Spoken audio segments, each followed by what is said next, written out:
레위기 14장 1절부터 20절입니다. 오늘 본문의 배경이해입니다. 오늘 말씀은 악성 피부병에서 나은 환자를 정결하게 하는 절차를 설명하고 있습니다. 완치된 피부병 환자는 진영 안으로 복귀하기 위해 일정한 정결의식을 치러야 했습니다.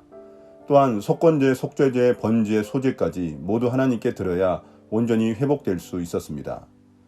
1절부터 9절입니다. 진영 밖에서의 정결의식. 주님께서 모세에게 말씀하셨다. 다음은 악성 피부병에 걸린 환자를 정하게 하는 날에 지켜야 할 규례이다. 사람들이 악성 피부병에 걸린 환자를 제사장에게로 데려가면 제사장은 진 바깥으로 나가서 그를 살펴보아야 한다. 그 환자의 악성 피부병이 나았으면 제사장은 사람들을 시켜서 그 환자를 정하게 하는 데 쓸 살아있는 정한 새 2마리와 백향목 가지와 홍색 털실 한 뭉치와 우슬초 한 포기를 가져오게 한다. 그리고 제사장은 사람들을 시켜서 그 2마리 새 가운데서 한 마리를 잡아서 생수가 담긴 오지 그릇에 담게 한다. 그렇게 한 다음에 제사장은 백향목 가지와 홍색 털실 한 뭉치와 우슬초 한 포기와 그리고 그 살아있는 나머지 새를 가져다가 생수가 섞인 죽은 새의 피에 찍어서 악성 피부병에 걸렸다가 정하게 된 그 사람에게 7번 뿌린다. 그런 다음에 제사장은 그에게 정하다고 선언하고 살아있는 새는 들판으로 날려보낸다. 정하다는 선언을 받은 그 사람은 옷을 빨고 털을 모두 밀고 물로 목욕을 하면 정하게 된다. 악성 피부병에 걸려 부정해졌다가 다시 피부병이 나은 사람들은 정결의식을 거쳐야만 했습니다. 한 번은 진영 밖에서 또 한 번은 진영 안에서 실행되었습니다. 차라트, 즉 악성 피부병으로 판단돼 부정해진 사람은 진 바깥으로 퇴출되었습니다. 그것은 예배도 드릴 수 없고 사람들도 만날 수 없는 영적 사회적 죽음과 같았습니다. 그렇게 다시 회복되어 진 안으로 들어오는 것은 마치 생명을 다시 찾는 것과 같았습니다. 제사장은 진 바깥에 있던 그를 살펴보고 악성 피부병이 나았다면 먼저 살아있는 야생의 새 2마리를 준비하게 합니다. 죽었다가 다시 살아나 자유함을 얻게 되었다는 의미입니다. 백향목도 준비하는데 나무의 색깔이 붉은 빛을 띠어 생명을 상징하는 피 색깔과 유사하기 때문입니다.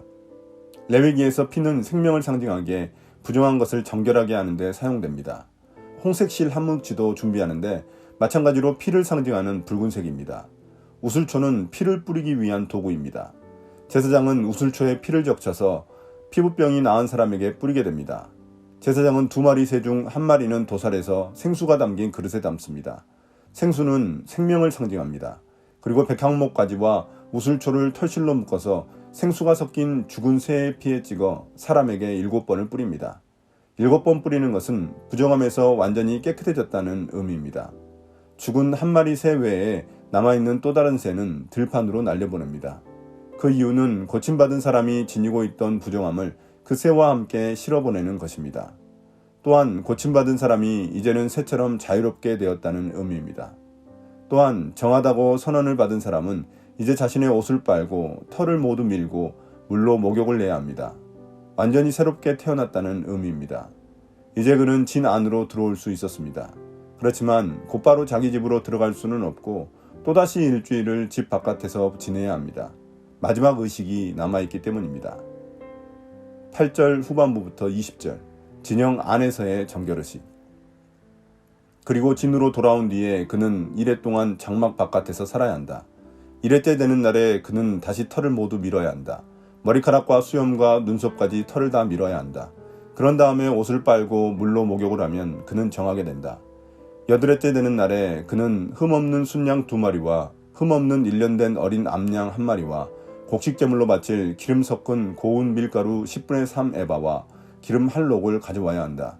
그를 정하게 할 제사장은 정하게 되려는 그 사람을 그 제물들과 함께 회막 어기 주 앞에 세운다. 제사장은 순양 1마리를 끌어다가 그것을 기름 한 록과 함께 속건제물로 바치는데 그것은 주 앞에서 흔들어 바치는 제물이므로 제사장은 그것들을 흔들어야 한다. 제사장이 그렇게 하고 나면 정하게 되려는 그 사람이 속죄제물과 번제물을 잡는 바로 그 장소, 곧 거룩한 곳에서 나머지 순양 1마리를 잡는다. 속건제물은 속죄제물과 마찬가지로 제사장의 몫이 된다. 그것은 가장 거룩한 것이다. 제사장은 속건제물의 피를 받아다가 정하게 되려는 사람의 오른쪽 깃불과 오른쪽 엄지와 오른발 엄지에 발라야 한다.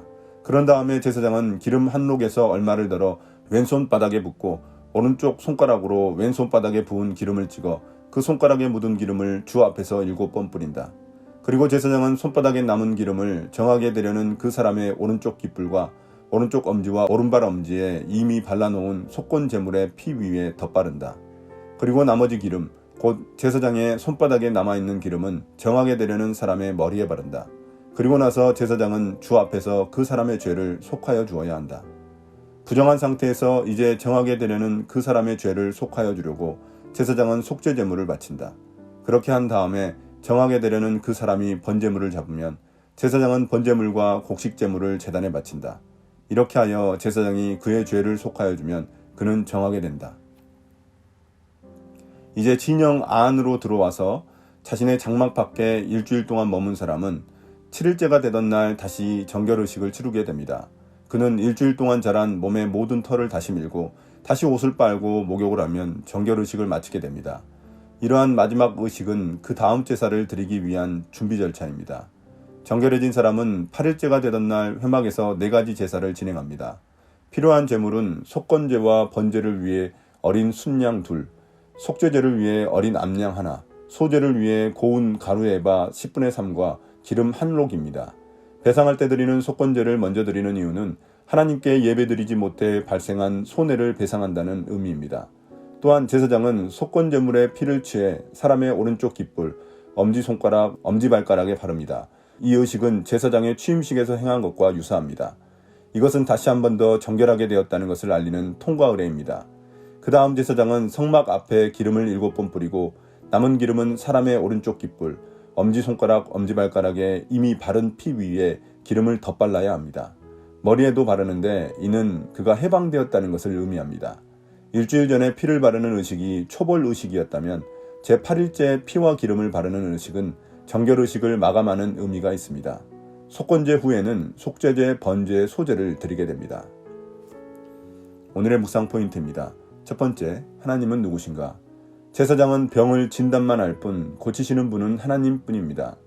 피부병에서 고침받은 후 행하는 모든 의식은 부정함과 죽음에서의 해방과 자유, 새 생명을 의미합니다. 그것이 바로 예수께서 우리를 위해 하신 일입니다. 예수 그리스도 자신의 피로 죄로 부정해진 우리를 깨끗게 해주셨고 새 생명을 주셨습니다. 두 번째, 나는 누구인가? 악성 피부병에 걸린 사람이 자신의 위치를 다시 회복하기 위해서는 많은 절차를 거쳐야만 했습니다. 그럼에도 또다시 부정해질 가능성도 배제할 수 없었습니다. 그만큼 그들은 악성 피부병에 민감할 수밖에 없었습니다. 우리는 죄에 대해 얼마나 민감해하고 있습니까? 하나님의 은혜와 회개를 가볍게 여기지는 않습니까? 오늘의 기도입니다. 주님, 우리를 고치시는 분은 오직 주님뿐입니다. 죄를 알면서도 짓는 우리의 연약함을 긍휼히 여겨주셔서 다시 회복시켜 주시니 감사합니다. 여전히 회개할 수 있는 은혜가 있음에 감사드립니다. 예수님 이름으로 기도드립니다. 아멘.